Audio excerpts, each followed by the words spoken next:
Assalamualaikum warahmatullahi wabarakatuh. Perkenalkan, nama saya Muhammad Syaraful Anam, NIM 1120126. Pada video kali ini, saya akan menjelaskan sedikit tentang yang pertama, yaitu Jarimah Hudud, yang kedua Qisas dan Diyat, dan yang ketiga yaitu reformasi dan positifikasi hukum Islam di Indonesia. Video ini dibuat guna memenuhi tugas ulangan akhir semester untuk mata kuliah Fikih Jinayah dengan dosen pengampu Bapak Ahmad Fauzan M.S.I. Baik, yang pertama saya akan menjelaskan tentang jarimah hudud. Jarimah hudud adalah jarimah yang diancam dengan hukuman had. Had secara bahasa adalah pemisah antara dua hal supaya tidak bercampur dengan yang lainnya, atau batasan antara satu dengan yang lainnya, atau pemisah antara dua hal yang sudah mempunyai batas. Ciri-ciri jarimah hudud: hukumannya tertentu dan terbatas, dan tidak ada batas minimal dan maksimal. Hukuman tersebut merupakan hak Allah semata-mata. Imam Syafi'i membagi jarimah hudud sendiri menjadi 7 macam. Yang pertama, jarimah zina. Yang kedua, jarimah khosaf atau menuduh orang baik-baik berzina. Yang ketiga, jarimah syirkoh atau pencurian. Yang keempat, jarimah syirbah atau minum khamar. Yang kelima, jarimah khoribah atau maharibah, yang artinya membegal, merampok, atau merusak. Yang keenam, murdad. Dan yang ketujuh, jarimah baghyu atau pemberontakan.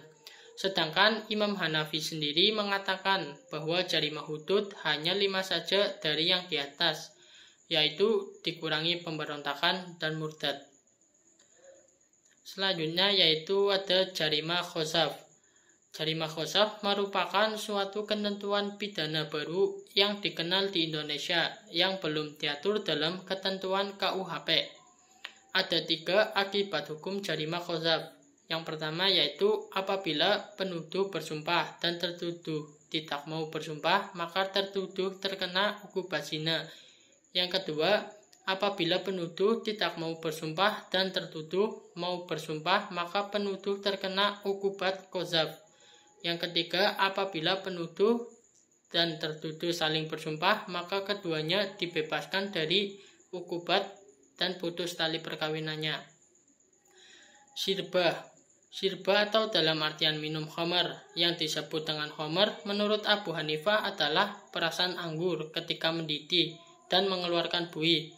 Minuman khamar ini menurutnya haram diminum baik sedikit ataupun banyak, mabuk ataupun tidak.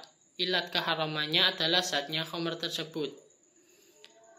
Macam-macam tindakan jarimah ada 4. Yang pertama yaitu syarikoh.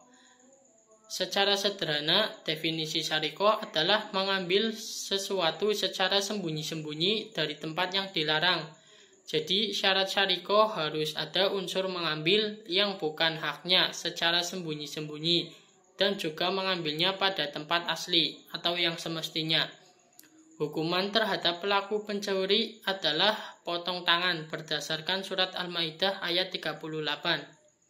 Yang kedua yaitu ada riddah. Istilah riddah berakar dari kata radda, yang secara etimologi berarti berbalik kembali. Sedangkan secara terminologi, riddah berarti kembali kepada kekafiran dari keadaan beriman. Hukuman bagi pelaku riddah adalah dibunuh. Dalil pembenar sanksi dunia bagi pelaku riddah yaitu dihukum mati.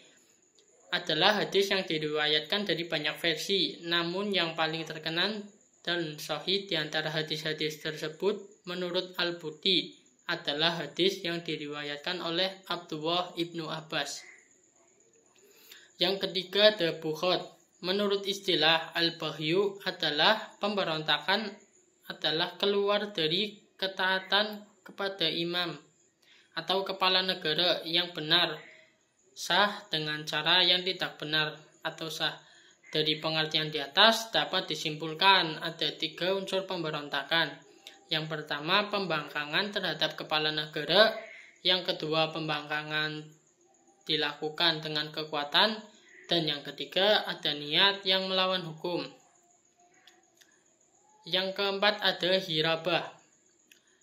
Hirabah adalah perampokan, adalah pengambilan harta orang dengan cara kekerasan dan pembunuhan. Hukuman bagi orang-orang yang memerangi Allah dan Rasul-Nya dan membuat kerusakan di bumi hanyalah dibunuh atau disalib, atau dipotong tangan dan kaki mereka secara silang, atau diasingkan dari tempat kediamannya. Yang demikian itu kehinaan bagi mereka di dunia, dan di akhirat mereka mendapat azab yang besar. Berikutnya ada jarimah kisos dan jarimah diyat. Hukum kisos merupakan salah satu bagian dari hukum pidana Islam atau biasa diistilahkan dengan fiqh al-jinayah. Kisos adalah memberikan perlakuan yang sama kepada terpidana sesuai dengan tindak pidana yang dilakukannya. Syarat-syarat wajib kisos antara lain: yang pertama, orang yang membunuh sudah baligh dan berakal. Yang kedua, yang membunuh bukan bapak dari yang dibunuh. Yang ketiga, orang yang dibunuh tidak kurang derajatnya, yaitu agama, merdeka, anak, dan bapak, dan orang kafir. Yang keempat, yang dibunuh adalah orang yang terpelihara darahnya dengan Islam atau dengan perjanjian. Hukuman kisos dapat dihapus karena hal-hal berikut. Yang pertama, hilangnya tempat atau bagian yang dikisos. Yang kedua, pemaafan atau adanya permohonan maaf. Yang ketiga, perdamaian. Dan yang keempat, diwariskan hak kisos. Diyat. Diyat adalah sejumlah harta yang dibebankan kepada pelaku karena terjadi tindak pidana atau pembunuhan atau penganiayaan dan diberikan kepada korban atau walinya. Diyat ini terbagi dalam dua macam. Yang pertama, diyat mukhaladah.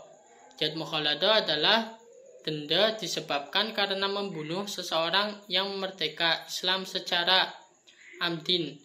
Diyat mukhaladah besar dendanya yaitu 100 ekor unta dengan perincian 30 ekor unta betina berumur 3 tahun masuk 4 tahun, 30 ekor unta betina umur 4 tahun masuk 5 tahun, dan 40 ekor unta betina yang sudah hamil. Berikutnya ada diyat mukhalafah. Diyat mukhalafah yaitu denda disebabkan karena pembunuhan seseorang Islam tanpa disengaja atau syibhul amdin. Diyat mukhalafah besar dendanya yaitu 100 ekor unta juga, tetapi dibagi 5. 20 ekor unta betina umur 1-2 masuk 2 tahun, 20 ekor unta betina umur 2 tahun masuk 3, 20 ekor unta jantan umur 2 tahun masuk 3 tahun, 20 ekor unta betina umur 3 tahun masuk 4, 20 ekor unta jantan umur 4 tahun masuk 5. Selanjutnya yaitu reformasi dan positifikasi hukum Islam di Indonesia. Yang pertama yaitu hukum Islam pada masa pra-penjajahan Belanda. Akar sejarah hukum Islam di kawasan Nusantara menurut sebagian ahli sejarah dimulai pada abad pertama Hijriah atau pada sekitar abad ke-7 dan ke-8 Masehi sebagai gerbang masuk ke dalam kawasan Nusantara, terutama wilayah Indonesia dan Malaysia. Kawasan utara Pulau Sumatera lah yang kemudian dijadikan sebagai titik awal gerakan dakwah para pendatang Muslim. Secara perlahan, gerakan dakwah itu kemudian membentuk masyarakat Islam pertama di Aceh Timur. Berkembangnya komunitas Muslim itu kemudian diikuti oleh berdirinya kerajaan Islam pertama di tanah air pada abad ke-13. Kerajaan ini dikenal dengan nama Samudra Pasai. Ia terletak di wilayah Aceh Utara. Pengaruh dakwah Islam cepat menyebar hingga ke berbagai wilayah Indonesia yang lainnya. Hal ini terbukti dengan munculnya berbagai kerajaan Islam pada masa itu yang telah menerapkan hukum Islam sebagai hukum positif dalam wilayah kekuasaan kerajaan tersebut, dan kondisi terus berlangsung hingga para pedagang Belanda datang ke kawasan Nusantara.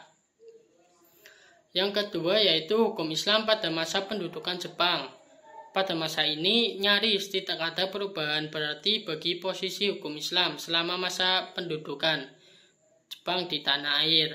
Namun bagaimanapun juga masa pendudukan Jepang lebih baik daripada Belanda dari sisi adanya pengalaman baru bagi para pemimpin Islam dalam mengatur masalah-masalah keagamaan. Abhikusno Tojoro Sujoso menyatakan bahwa kebijakan pemerintah Belanda telah memperlemah posisi Islam. Islam tidak memiliki para pegawai di bidang agama yang terlatih di masjid-masjid atau pengadilan-pengadilan Islam. Belanda menjalankan kebijakan politik yang memperlemah posisi Islam. Ketika pasukan Jepang datang, mereka menyadari bahwa Islam adalah suatu kekuatan di Indonesia yang dapat dimanfaatkan. Yang ketiga yaitu hukum Islam pada masa kemerdekaan. Perdebatan panjang tentang dasar negara di PPU PKI kemudian berakhir dengan lahirnya apa yang disebut Piagam Jakarta. Kalimat kompromi paling penting Piagam Jakarta terutama ada pada kalimat negara berdasar atas ketuhanan dengan kewajiban menjalankan syariat Islam bagi pemeluk-pemeluknya. Menurut Muhammad Yamin, kalimat ini menjadikan Indonesia merdeka bukan sebagai negara sekuler dan pula negara Islam. Dengan urusan semacam ini, sesungguhnya lahir sebuah implikasi yang mengharuskan adanya pembentukan undang-undang untuk melaksanakan syariat Islam bagi para pemeluknya. Tetapi rumusan kompromis Piagam Jakarta itu akhirnya gagal ditetapkan saat akan disahkan pada tanggal 18 Agustus 1945 oleh PPKI. Ada banyak kabut berkenan dengan penyebab hal itu, tapi semua versi mengarah kepada Muhammad Hatta yang menyampaikan keberatan golongan Kristen di Indonesia Timur. Sekian penjelasan sedikit dari saya, kurang lebihnya mohon maaf. Wassalamualaikum warahmatullahi wabarakatuh.